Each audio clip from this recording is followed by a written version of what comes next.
Shields up, Ironbreakers. Rurikhan here, coming at you with another video, and today I wanted to discuss Destiny 2. As you guys may or may not have noticed, I've been pretty much addicted to it recently, and I realize it's not everyone's cup of tea, at least when it comes to my audience. So very much like I did for Elite Dangerous, I'd like to discuss what in particular draws me to Destiny, and why do I enjoy playing it. Now, in order for me to explain this, I'll have to take you back a few years, before Dark Souls took the throne as my favorite game of all time. I think, for this story, I would actually have to go all the way back to Diablo 2, which is a game I've poured countless hours into, both in-game and outside of it, in classrooms thinking up character builds and planning farming runs. I was addicted to Diablo 2 because of the social aspects of getting together with friends to perform various activities in the game. Fast forward a little through time and we reached the big bang of MMOs, so to speak, which culminated with another Blizzard title, World of Warcraft, which is still the most successful ongoing MMO to date. Even though I played multiple MMOs before diving into World of Warcraft, there's no denying that it had a massive influence on me as a gamer. Not only did it develop my situational awareness to an extreme level, since I played as a tank, it also developed my sense of empathy. In fact, here's something some of you might not be aware, but my first ever successful video on YouTube was a guide on how to tank in World of Warcraft. So you could actually say my YouTube career, if I can even call it that, started with World of Warcraft. Eventually, however, I moved away from Azeroth due to being forced to rely on more than 20 people to know a specific encounter's mechanics in order to successfully overcome challenging boss fights. You can only wipe so many times on account of someone else's mistake before you begin to question your life decisions. This is what eventually brought me to Demon Souls, a game with challenging boss fights where the only thing that really mattered was my skill. There were no raid times, no dependencies, only gameplay. Naturally, this progressed with the Souls saga, and you all know the story from that point onwards. So how is all of this relevant to Destiny, you might add? Well, obviously I have a tendency for enjoying MMOs, and Destiny scratches that itch. And even though several activities once again put me in a place where I'm dependent on other players in order to succeed, it does so at a much lower number than World of Warcraft. And obviously the gameplay is also quite different, with it being a shooter and all. But ultimately, I'd say that's one of the main factors that draws me to Destiny. Now, naturally, Destiny 1 was a bit of a letdown for a lot of people on account of its troubled development cycle, which led to things like most of the story being told through grimoire cards and poor character dialogues like, "I could tell you about this war, but I won't." And I don't even have time to explain why I don't have time to explain. Of course, we all know that one. However, we have to be honest in admitting that Destiny's Taken King expansion was a significant step up in storytelling and cinematic content, and that's the kind of quality you can expect in Destiny 2's campaign. In fact, I would go so far as to say it is actually a step up from what we've experienced during the Taken King. I thoroughly enjoyed my time with the campaign, but I must also say that the side quests, also known as adventures this time around, were also very satisfying for the most part, with funny dialogues from the characters involved and interesting story tidbits which further the Destiny lore without taking you out of the game. Except when the servers decide to take a dump. Now, if we're talking strict gameplay, I wouldn't blame you if you confused Destiny 2 for the original Destiny, since it has exactly the same art style, the same gunplay, which is still the best when it comes to console first-person shooters, the same 3 classes, the same main story characters, the same traveler, etc., etc., etc. All things considered, I would actually say Destiny 2 feels more like an expansion than its own game based on its similarities with the original game alone. However, the length of the campaign and the amount of content available at launch more than justifies its price tag, for the standard version anyway. It naturally also features improvements on graphics, even though most players won't even notice them unless they're playing on a PlayStation 4 Pro or Xbox One X on a 4K TV. And while we're on the subject of visuals, it was also very disappointing to see that Bungie couldn't squeeze 60 frames per second in 1080p mode on the enhanced consoles. They basically said the console GPUs are great, but their processors are still too weak, which is why they can squeeze 4K textures but not more frames. Now, one of the things that has really stood out to me during my experience with Destiny 2 so far has definitely been its soundtrack. This is something several games overlook, and Destiny 2 managed to deliver in spades. There's something to be said about how a soundtrack can be used to evoke emotions on players and set the pace for the gameplay, and I was blown away on many occasions as to how Destiny 2 was able to keep me on the edge of my seat, hardening the grip on my controller only to scream out in victory or frustration at the end of an encounter. And this happened both in campaign and in the side quest adventures. I would also go so far as to say the soundtrack has been one of the things that stood out the most from my Destiny 2 experience. Not because of the tracks themselves, even though they're also pretty good, but because of when and how they are used. So let's take stock here. Visuals and art style are great. It's a shame it won't do 60 FPS on consoles though. Sound and soundtrack are also great. Cinematics and storytelling are massive improvements on the original, and the gameplay, while extremely similar, is still pretty solid. Seems like Destiny 2 is a no-brainer, right?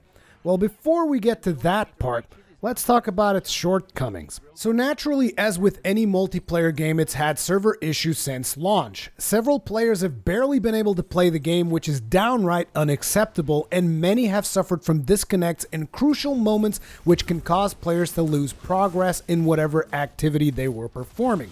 This is particularly frustrating when you're at the final encounter of a quest chain, and it has already happened to me twice.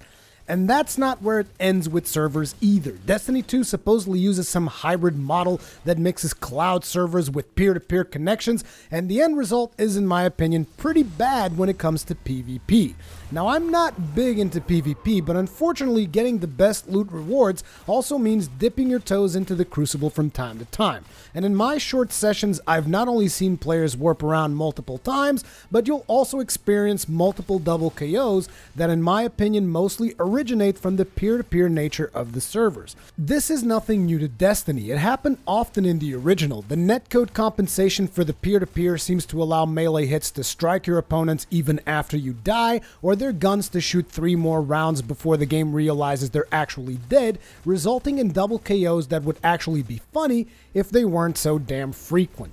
Again, this is my opinion and I could be wrong, so I won't delve into server issues all that much. I would, however, appreciate the input from seasoned Crucible veterans in the comment section below to correct me if I'm wrong, and I'll be sure to pin the most relevant Crucible server comment on the top of this video.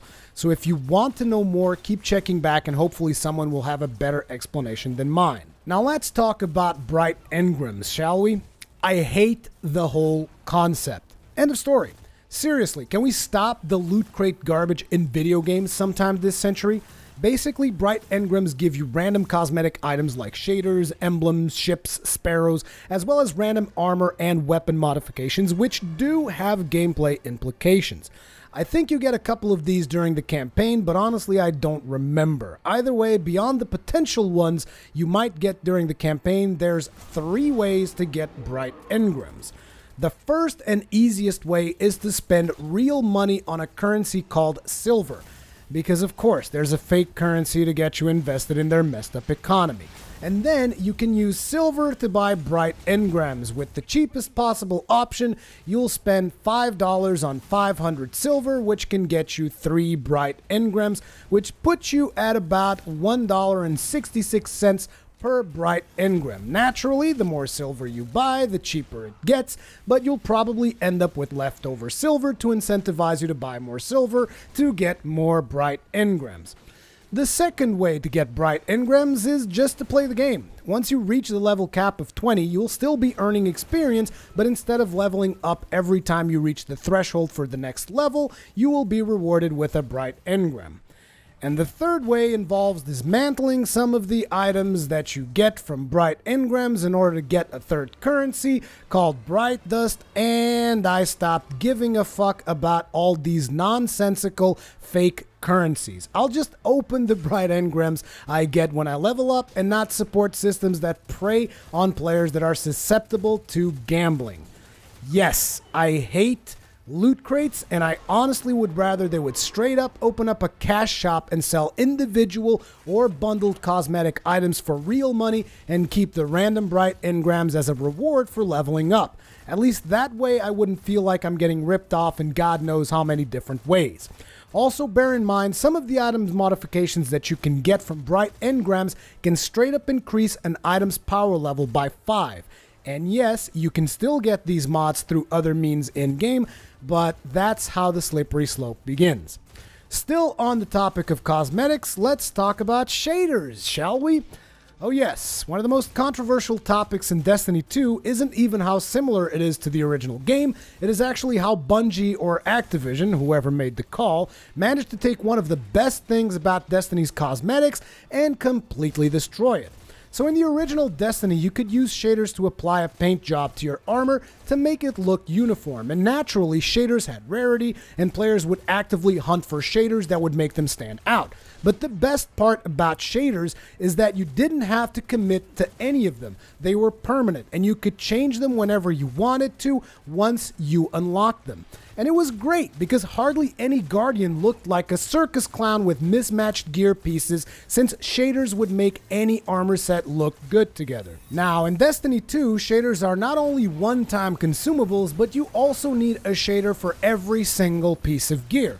True, this allows for more customization, but taking into account how often you change your gear, particularly at this stage in the game, it basically means no one is using shaders and everyone looks like a goddamn circus clown with mismatched gear.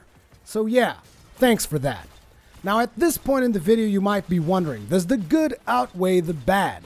Well, in my opinion it does, but naturally this might change depending on how much you value the points I brought forward.